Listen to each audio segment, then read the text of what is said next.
सबसे पहले तो ओबीसी मोर्चा को बहुत बहुत बधाई है, बहुत बहुत धन्यवाद है कि आप सब लोगों ने अपनी हक की लड़ाई के लिए आज पूरे प्रदेश से आप इस चिलचिलाती धूप में राजभवन समझ धरना पर आप सब बैठे हुए, क्योंकि वास्तव में देखिए कितना बड़ी विडंबना है। इस प्रदेश की सरकार किस प्रकार से यहाँ की जनता के साथ, खास करके ओबीसी वर्ग के साथ ये छल कर रही है, वो आप सब लोगों ने इसकी काफी चर्चा की है। यहाँ पर मैं थोड़े आप सबको पूर्व की ओर ले जाना चाहता हूँ, क्योंकि आज अगर इस प्रदेश में और देश में जो आज सरकार चल रही है भारतीय जनता पार्टी के नेतृत्व में, नरेंद्र मोदी जी के नेतृत्व में जिस प्रकार से गरीबों की, किसानों की, मजदूरों की, ओबीसी वर्गों की जो उन्होंने काम किया, जो उन्होंने दिखा रहे, तो आप सबको ये बता दिया, आपको बता रहे थे कि संवैधानिक दर्जा दिया ओबीसी मोर्चा को। और इतना ही नहीं, भारत सरकार में 27 ऐसे ओबीसी वर्ग से जो मंत्रिमंडल में लोग शामिल हैं, ये कम बड़ी बात नहीं है। और इतना ही नहीं, मैंने थोड़े आपको कहा पीछे आप याद करिए, हम आज झारखंड प्रदेश में यहाँ बैठे हुए हैं, तो झारखंड प्रदेश की मांग तो वर्षों से चल रही थी, लेकिन इस क्षेत्र के लोगों की भागीदारी हो, इसकी कभी भी कांग्रेस पार्टी ने नहीं सोचा। और जो लोग आज सत्ता में बैठे हुए, जो लोग कहते हैं हमने लड़ करके लिया, उन्होंने भी कभी उसकी ईमानदारी से लड़ाई नहीं लड़ी।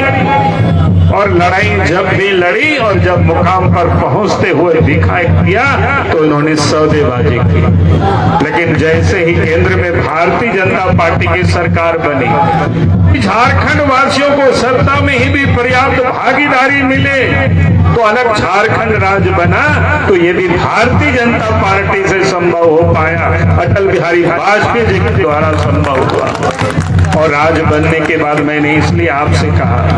आपको मैं थोड़ी स्मरण दिला देता हूं, तो राज बनने के बाद जब पहली सरकार बनी भारतीय जनता पार्टी के नेतृत्व में बने, और सौभाग्यता हम इस प्रदेश के राज्य के मुख्यमंत्री बने, और उस समय ही इस प्रदेश के ओबीसी वर्ग के लोगों को चाहे नौकरी में हो 27% की रिजर्वेशन हमने उस वक्त दिए थे। लेकिन मामला हाई कोर्ट में चला, हाई कोर्ट ने निरस्त किया, और उस समय मामला सुप्रीम कोर्ट में चल रहा था, और सुप्रीम कोर्ट में खंडपीठ देख रहा था, संविधान की खंडपीठ मामला को देख रहा था, तमिलनाडु की मामला को देख रहा था कि 50% से रिजर्वेशन की सीमा को आगे बढ़ाया जा सकता है कि नहीं। अगर उस समय निर्णय आ गया होता तो मैं आपको विश्वास के साथ कह सकता हूं कि जो भारतीय जनता पार्टी के नेतृत्व वाली सरकार ने शुरू में बनी थी 27% की रिजर्वेशन, आज वही आगे चल गया होता।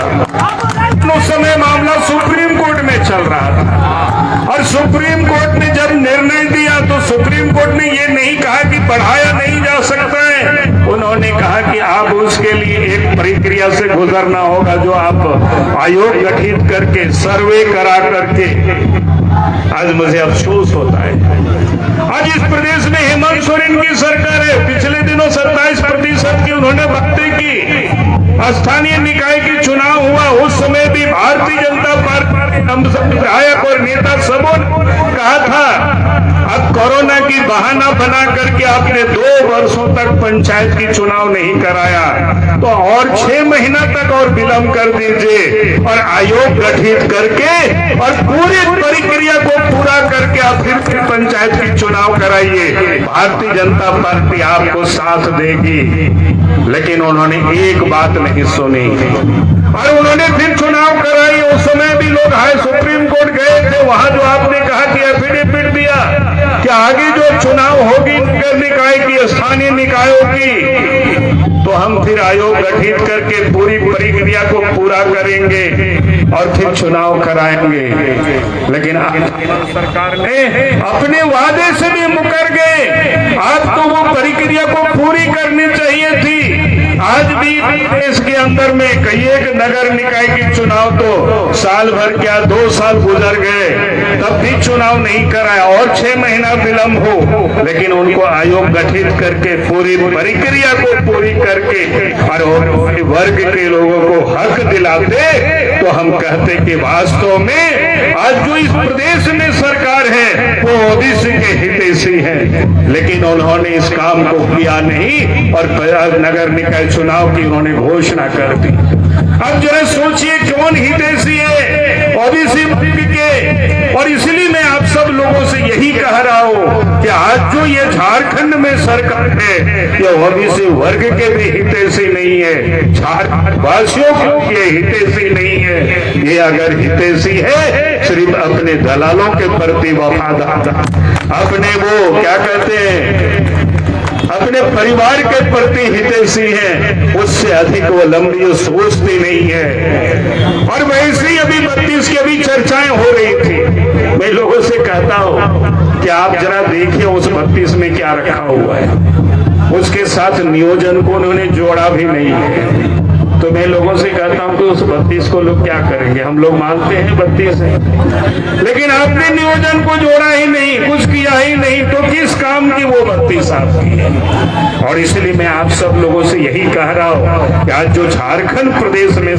है, झारखंड की लोगों की चिंता नहीं करती है, यहाँ की ओबीसी की चिंता नहीं करती है, दलित की चिंता नहीं करती है, एसटी क्या कहते हैं यहाँ की अनुसूचित जनजाति की आदिवासियों की वो चिंता नहीं करती है। ये अगर फिक्र करती है तो सिर्फ पैसे की फिक्र करती है, अपने परिवार की फिक्र करती है और उसी में वो लगी हुई है। और इसलिए आज झारखंड में अब तो 3 साल बने हुए इस सरकार को हो गया और इन 3 वर्षों में मात्र अब 2 महीना बचा हुआ है 3 साल पूरा होने में सरकार को।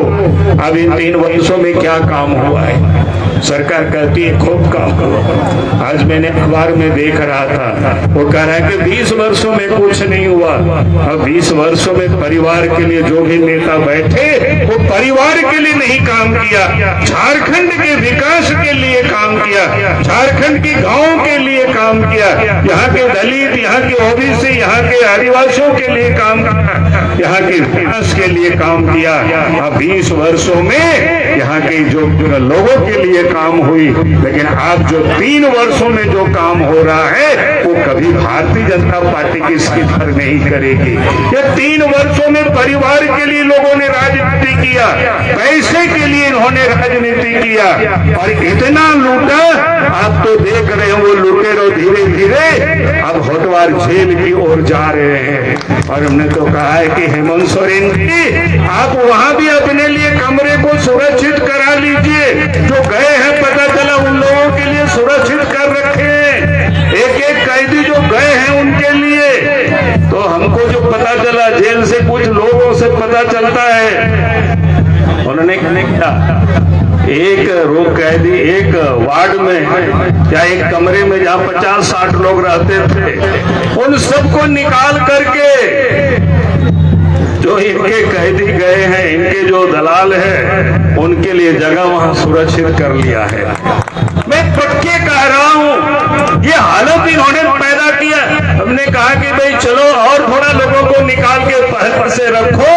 आज तक कल आपको जाना ही पड़ेगा वो होटवार जेल और कोई बचा नहीं सकता है। और भारतीय जनता पार्टी के कार्यकर्ता तब तक ये लड़ाई लड़ेगी जब तक इस राज्य सत्ता से हेमंत सोरेन को हम लोग धक्का दे के नहीं हटा लेते हैं, तब तक यहाँ की जनता की भला नहीं हो सकता है, झारखंड की भला नहीं हो सकता है, ओबीसी का भला नहीं हो सकता है, दलितों का भला नहीं हो सकता है, आदिवासियों का भला नहीं हो सकता है, गरीबों का भला हो सकता है, माँ बहनों की इज्जत सुरक्षित नहीं हो सकती है, यहाँ की जनता सुरक्षित नहीं हो सकती है, यहाँ का विकास नहीं हो सकता है। और इसलिए हम यही निवेदन फिर से कहूंगा कि इस लड़ाई को यही समाप्त नहीं करना है, लड़ाई तो यहाँ से शुरुआत करनी है और लड़ाई की अंत तो वहां करनी है जब उस सत्ता से उनको उखाड़ करके हटानी है। अभी सब लोग साइन लेंगे। इन्हीं शब्दों के साथ मैं अपनी बातों को समाप्त करता हूँ। बहुत बहुत धन्यवाद। जय हिंद, जय जोहार।